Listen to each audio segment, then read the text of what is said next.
All right, Tracy, welcome back. This is our third push button trading AMA Ask Me Anything. In this session, we're going to focus on statistics and transparency. And if you're ready, we can go ahead and jump into our first question. Yeah, it's actually my favorite topic, statistics. So bring it. Consistency over time. Yep.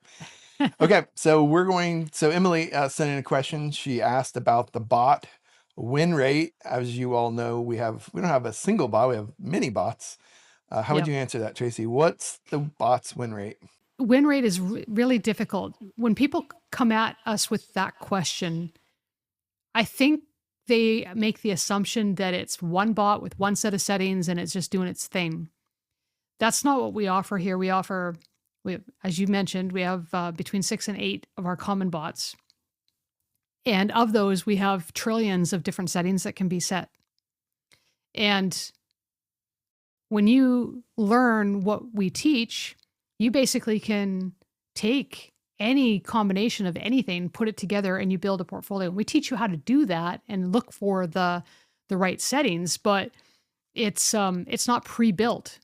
That's the whole point. It's not a pre-built system. So there is no win rate. And how it performs going forward is going to depend on what you set and how it performs going forward. So the only thing that we can do is give you the education, show you what parameters you need to use to build. But think of it this way: we're not the bank where you come in and you say, "Hey, can I sign up to a mutual fund?" And we can show you, like, this is the mutual fund that you're getting. We're going to do it all for you. That's not what we're doing.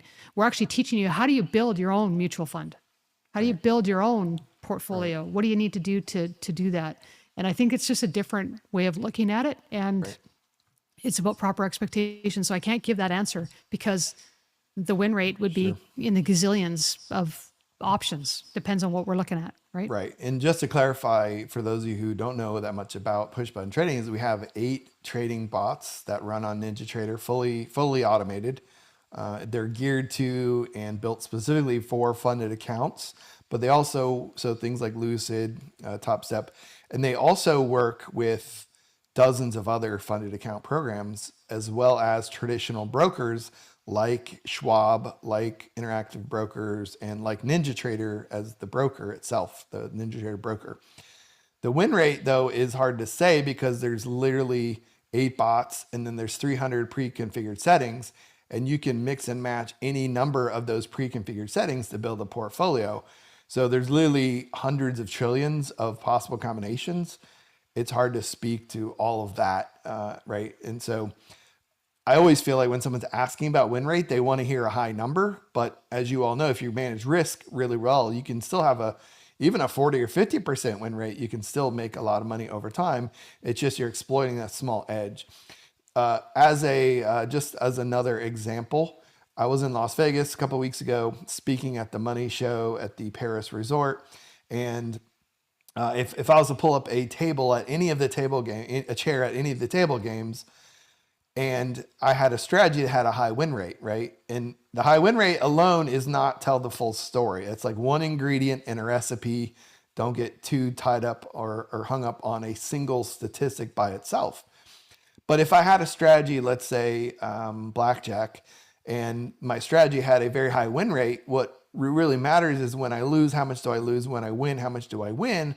That changes everything. So for example, if I win $25. If I lose my house.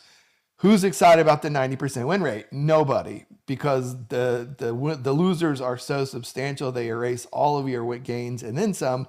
That's why the win rate itself, usually that question comes from someone who, maybe that's a question someone told them to ask, but that in and of itself isn't a be all end all, right? That is one ingredient in a recipe. So yeah, you're absolutely right. And it doesn't make any sense out of context. Right. Got it. Yep. All right, cool. So next question, Brandon says, can I see verified account statements, Tracy? Can I see? Again, I mean, it wouldn't do you any good because it doesn't mean apply. That's what you're going to make. Yeah. Yeah. It doesn't mean that's what you're going to make because it's not necessarily the same strategies that you're going to pick.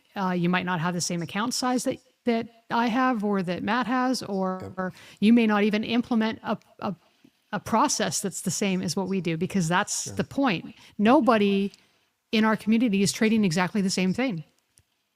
Right. And there's a benefit to that, because when everybody starts trading everything the same, it tends to, I don't know, my experience says it stops working, but that's Yep. it. Right. The whole point of our program is that we give you the autonomy to pick your risk, pick your profiles, pick what you feel comfortable with. Right. But we teach you how to build the process around it and the structure around it, so that you aren't focusing on the outcomes, but you're focusing on the inputs of how you make the decisions within that portfolio and operate that portfolio, and the outcomes come. So it's very different. And the way that I operate my portfolio is different than the way that Matt operates his portfolio. And the way that I make my decisions is different than the way Matt makes his decisions. And As it that should be. decision Yeah. making is the difference between success and failure. Right. So Yeah, I feel like when I hear that question, what someone is really asking is, how do I know if it's going to work for me? And people used to ask me years ago when I first started teaching trading and education with a different company. People would say, "Can I see your brokerage statement?" And I used to show it to people, and then guess what they would say, Tracy? They say, "Oh, that's photoshopped." I'm like, "No, they don't believe I don't you. own Photoshop. I don't know how to use Photoshop." Like, it literally was Yeah. not. This was pre-AI, generative, Yeah. years and years ago. And so it's like, okay, you ask me, then I give it to you, and then you don't believe me. So I think the real underlying question here is, will it work for me? And that's hard to say for anyone. But what's interesting is, even if I show you an amazing track record, then someone is going to say, or the disclaimer always comes out and is like, past performance is not indicative of future results, right? So even if we show you amazing progress, it doesn't automatically mean that's what you're going to make. Different account sizes, and just because we made a lot of money in previous years doesn't automatically mean anything for the future. And so that's what I feel like the underlying question is: will this work for me? That's I think what they're really trying to get at, and that we can't really answer that for everyone. You can certainly try it and see if it's a fit for what you're looking for. Yep. Well, I feel like if you jump into social media at any time, go onto YouTube, whatever, you're going to see a ton of videos in there that are showing, Lots of follow hype. this strategy. Yep. Follow this strategy. Here's my winning strategy. Watch me, or look how this strategy made $60,000 this month, or grew the account from 0 to 30,000 in 30 days. And then they show the strategy. And if you guys are anything like me, you'll take that strategy, you'll go and you'll apply it, and it's like, okay, this is nothing like what they Hyped. showed it to be. Yeah, like they hyped it up. And that's because the strategy is that's the smallest part It's an ingredient of in a recipe. yeah, it's just the smallest part of any strategy at all, or any success, any trading strategy. It's the smallest component of it. It is a part of the program, but it's not the key ingredient. And you can give the exact same strategy to 50 different people, and they're all going to trade it differently.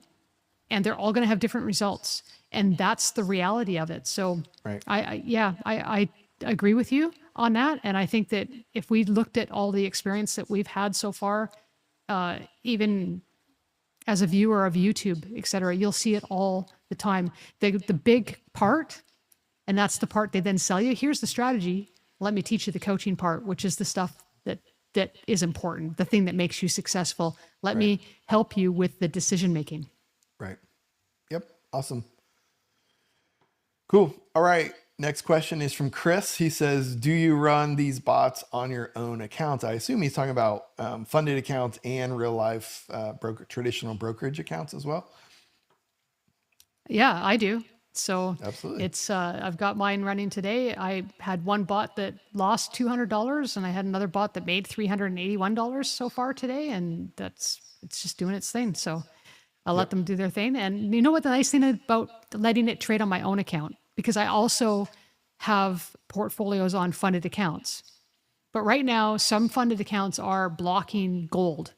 Can't trade gold, can't trade MGC, can't trade GC. Metals. Yep. Yeah, you can't trade the metals.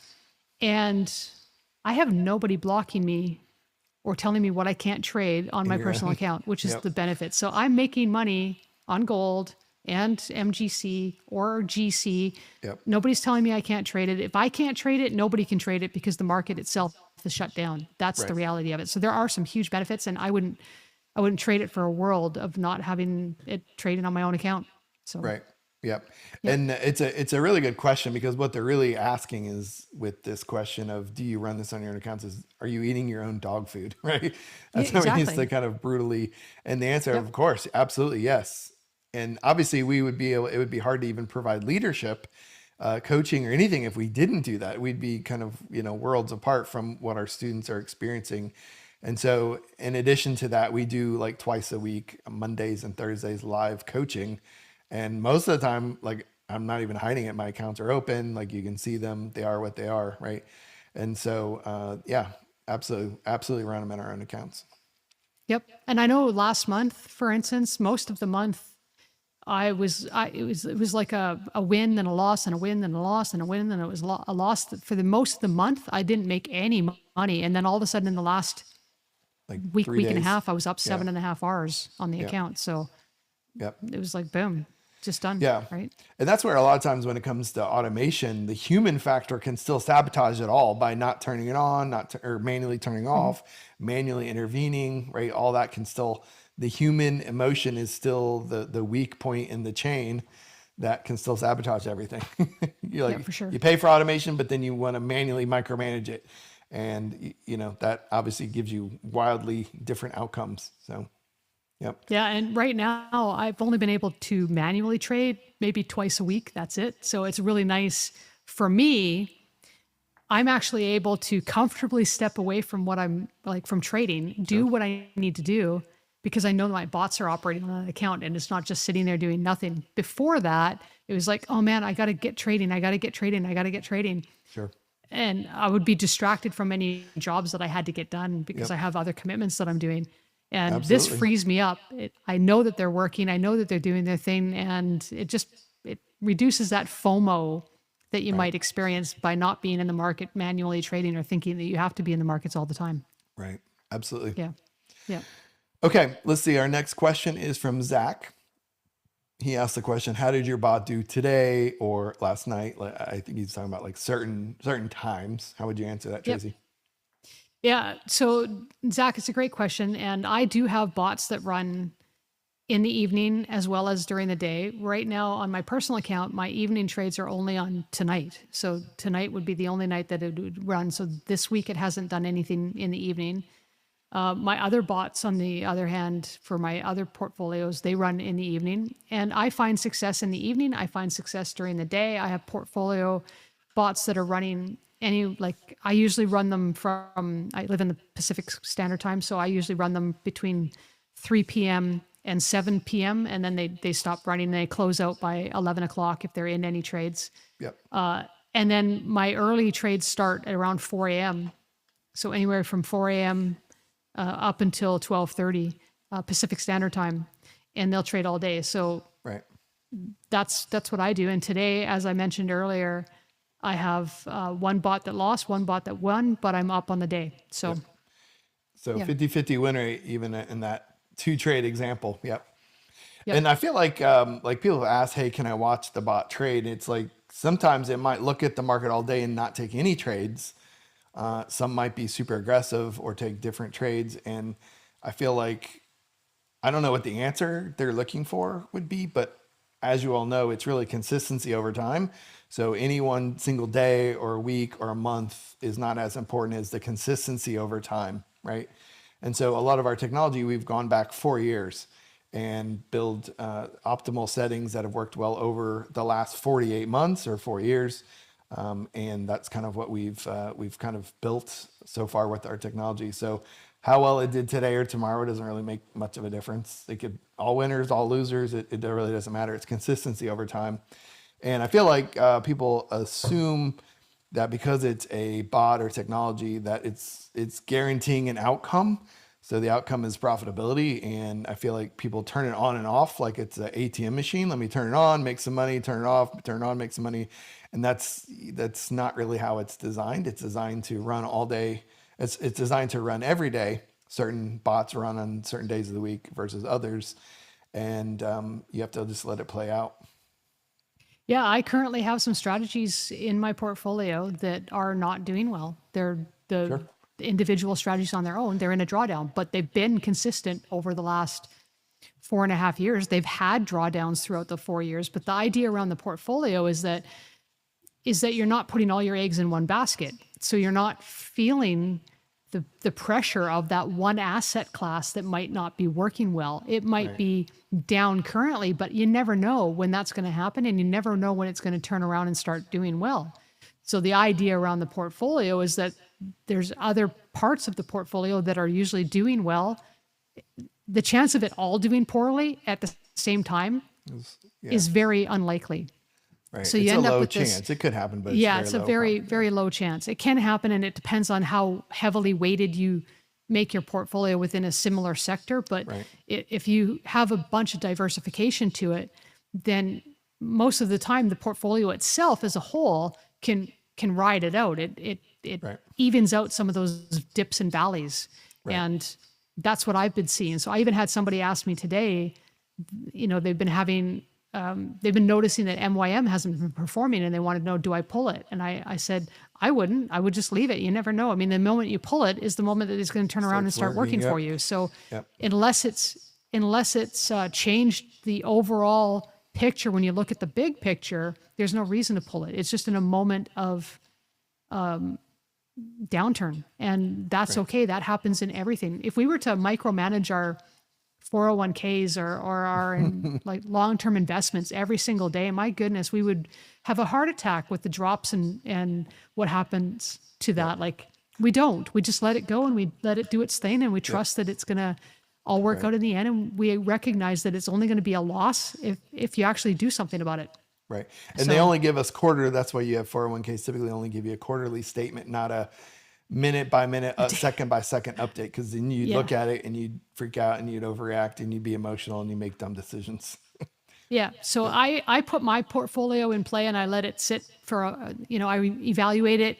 I check it once a week to make sure that everything's working the way that it's supposed to work, but I don't evaluate it until the end of the month. Right. And that's it. I let it do its thing, see what it does for the month, and move on. Right. Okay. And our last question here is from Nicole. She asks, what is the average time to pass an evaluation or start getting payouts? That's a twist of a question, but Tracy, I'll let you tackle that first. Yeah. So again, that's going to depend on what portfolio you pick. Now, there's two parts to this. You've got a goal and you've got a drawdown. Mm-hmm. You have to hit the goal without hitting the drawdown. Now, with increased aggression, so the more net profit you can make usually has a direct correlation to the amount of risk associated with it. So that means if you want to get there faster, you want to hit the goal faster, then you also increase the risk, which means there's a bigger chance that you're going to fail the account. Right. Or you take longer, avoid the drawdown, less risk. So there is a time component. There's a balance to that. Now, that's really what it comes down to. And you can take, I've seen some portfolios that can take an average of 90 days to pass but they never hit a drawdown. Never, ever do they ever hit a drawdown. But then you can get other portfolios. They don't hit the max drawdown. Right. They don't hit the max drawdown. Yep. Sorry. Yeah. They don't hit the max drawdown. Now you can find others that will pass an evaluation really fast. Like I've seen 4 days as an average to pass, but all of a sudden now you're failing every second or every third account is being failed. You've got a 30 or 40% pass rate. So that comes hand in hand. Yeah, absolutely. And so I see it like a little slider between, do you want to be conservative, aggressive, or somewhere in the middle, like more moderate? And the very aggressive setting, you can get funded in less than a week. But you might blow up 2 or 3 or 4 times before you actually pass that account because you're being very aggressive, right? So for example, if you're using $500 of risk in your funded account, whether it's Lucid, TopStep, whoever, if your funded account allows for, let's say a $50,000 account allows for $2,000 of drawdown and you're risking $500 per trade, you only have four trades. That's it, right? If they all lose, then you're done. You have to start over. If they all win or some mixture wins, you get the account funded. And I actually built a portfolio last night in our live class, and it had the minimum was 1 day, the maximum was 7 days. But as you can imagine, the pass rate was about 33%. So 1 out of 3 roughly, right? Right. So it gets funded, but it might blow up. So all that means is you can start with 3 funded accounts. 1 will work, the other 2 will blow up. And that's fine if you understand that. But obviously, if you use those same settings in a actual funded account, depending on which program you're with, you're likely to blow up the actual funded account. And then you don't start back at the funded account. You got to start back at the beginning of the evaluation account. You have to go 2 steps backwards. And so that's why it's really consistency over time. I'm aware that there's some funded account programs that have 30-day limits. Some have no limit, right? So you have to understand the rules of the funded account program that you're working with. You do. And we also have a simulator that we built that can demonstrate how consistency could have paid off. So if you had applied that particular portfolio over the set amount of time and just followed the same consistent pattern of, using that portfolio on the account and resetting it and then starting again, resetting it, starting again, what would that have looked like as far as payouts are concerned? And that is an eye opener, because you think about that win rate. Again, to take it back to the win rate, or the pass rate, I should say, it doesn't feel good having a 30% pass rate. It doesn't feel good having a 40% pass rate. Right. But when you start to see the results of consistency and how the goal, which is the profit, becomes so much more substantial by just being consistent, all of a sudden you can start stomaching some of the risk. Right. Yep.